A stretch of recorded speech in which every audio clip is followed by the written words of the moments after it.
का भी हो, चाहे कोई भी एशियन टीम हो, जब इंडिया का अच्छा नहीं है तो फिर बाकी टीम्स का कहाँ से अच्छा होगा? ऐसे ही है। 10 दिन पहले रख रहे हैं, असद शफीक साथ काम कर रहा है, 10 एक और बंदा काम कर रहा है, ठीक है जी। तो पता कुछ नहीं है, स्क्वाड का कोई पता नहीं है हमें।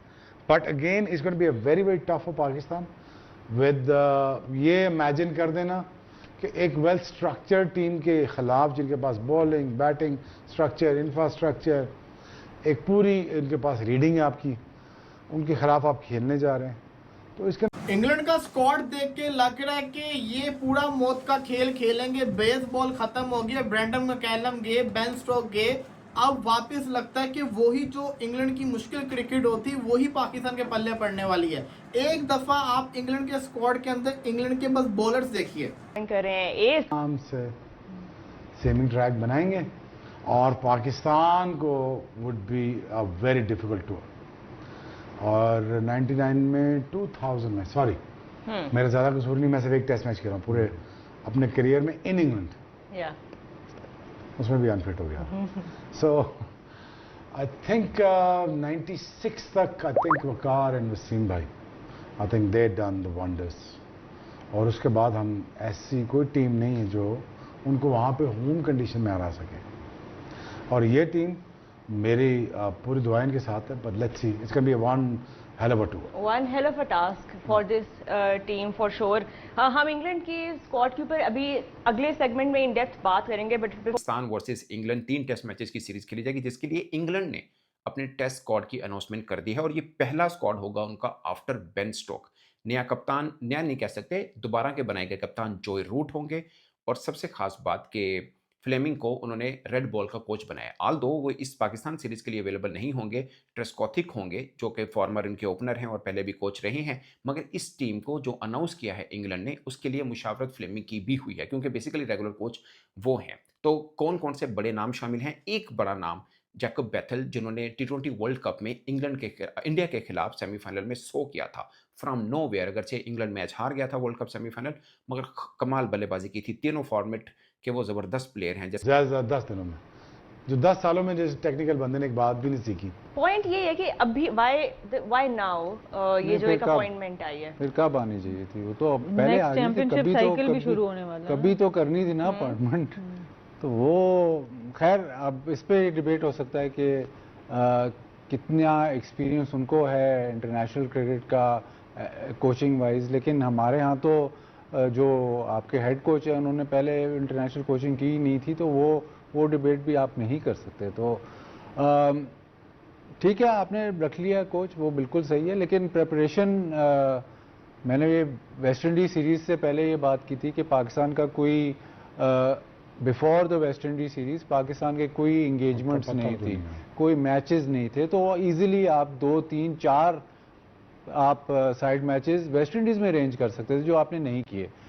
हालांकि बॉलिंग के ऊपर आए, ज्यादा फोकस इन्होंने अपना बॉलिंग के ऊपर रखा है। जेमी स्मिथ इनके विकेट कीपर होंगे, बैकअप विकेट कीपर होंगे आपके, जैसा कहते हैं ना, क्या नाम है इनका, ऑली pop.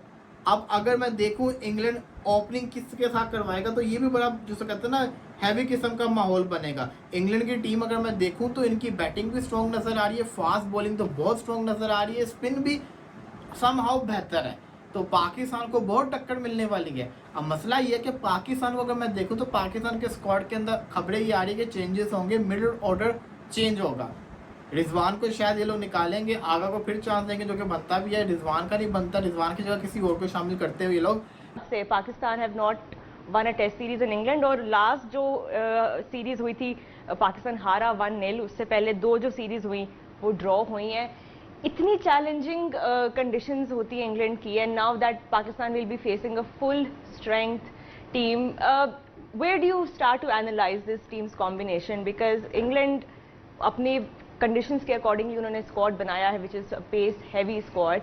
Where does Pakistan stand in that preparation? देखिए, ओवरऑल अगर आप बात करें, ओवरऑल मतलब हिस्ट्री ऑफ क्रिकेट की अगर आप बात करें, तो इंग्लैंड में सीम स्विंग होता था, लेकिन पाकिस्तान उधर अच्छा खेलता था, क्योंकि वहाँ इतना एक्स्ट्रा बाउंस नहीं होता। बात करते हैं, जाहिर है उनके फर्दन जो कुछ उनके कुछ एडिशंस आई हैं, कुछ इंजरीज़ हैं, उन पर सारा बात करते हैं।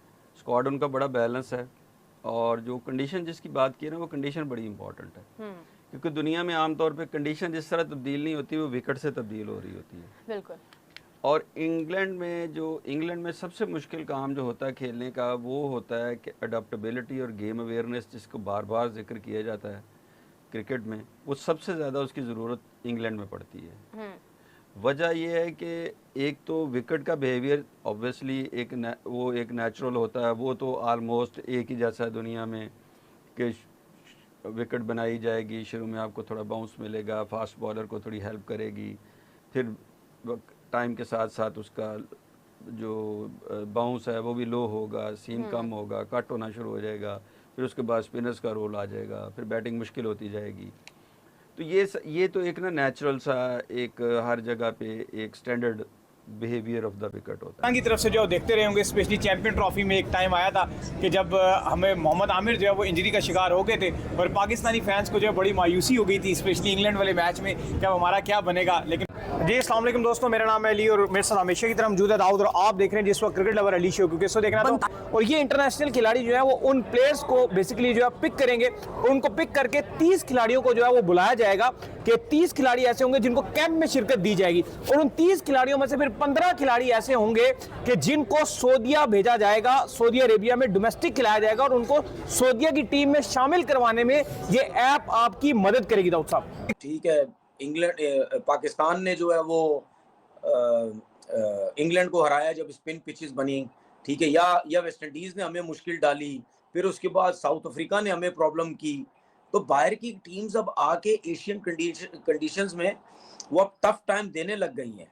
ठीक है, उनके बैट्समैन थोड़ा मुश्किल आते हैं, लेकिन वो उस हिसाब से अपनी स्पिन बॉलिंग वगैरह अब वो पूरी जो है वो रखते हैं। इंडिया वर्सेस इंग्लैंड के साथ T20 मुकाबले में जिस तरीके से इंडिया ने अपनी बहुत ही बुरी तरीके से हार का सामना किया था, उसके बाद भले ही ओडीआई में इंडिया ने बहुत ही बुरी तरीके से इस मैच को धुलाई किया था, लेकिन जिस तरीके से आपको पता हुआ कि इंडिया अगर इंग्लैंड के साथ हारा तो पाकिस्तान अपने ओरा बढ़ाने के लिए जिस तरीके से इंग्लैंड को अपने और प्रदर्शित किया कि अब हम दोनों का मुकाबला होने वाला है। जिस तरीके से 29 अगस्त अब देखते हैं कि पाकिस्तान की किस तरीके से बुरी हालात होने वाली है। इंग्लैंड जिस तरीके से जब इंडिया जैसा चैंपियन ट्रॉफी टीम को जब इंग्लैंड धो सकता है, तो यहाँ पे पाकिस्तान कौन सी हालत में जी रहा है। जिस तरीके से आपको पता होगा कि इंडिया पास 39 जिस तरीके से गोल्ड मेडल है, उस तरीके से पाकिस्तान के पास सिर्फ और सिर्फ एक गोल्ड मेडल है। तो आपको यहाँ से अंदाजा लगाना चाहिए कि पाकिस्तान कितने लो टीम है। और जिस तरीके से जब इंडिया हार चुका है, तो क्या लगता है आपको कि पाकिस्तान जिस तरीके से वेस्ट इंडीज के साथ एक मुकाबला हारा तो एक मुकाबला जीता है, क्या लगता है आपको कि पाकिस्तान इसी बीच तनवीर अहमद ने बाबर आजम की तारीफ करते हुए कहा कि बड़े खिलाड़ी मुश्किल समय में ही अपनी अहमियत साबित करते हैं। उनका मानना है कि बाबर का अनुभव और शांत रवैया टीम के लिए काफ़ी महत्वपूर्ण है। इस बयान के बाद सोशल मीडिया पर बहुत बहस हुई। दूसरी ओर बाबर आजम के समर्थकों का कहना है कि जब खिलाड़ी खराब प्रदर्शन करता है तो उसकी आलोचना होती है। तो दोस्तों, क्या पाकिस्तान की इस जीत के बाद बाबर आजम की इतनी तारीफ जायज़ है या अभी इंतजार करना चाहिए? अपनी राय जरूर कमेंट सेक्शन में दीजिएगा। तब तक मिलते हैं अगली वीडियो पे। आपको कि पाकिस्तान इंग्लैंड के साथ ये मुकाबला जीत पाएगा? आपको जिस तरीके से भी अपने दिमाग में आ रहे उस तरीके से हमारे कमेंट बॉक्स में जरूर से ये राय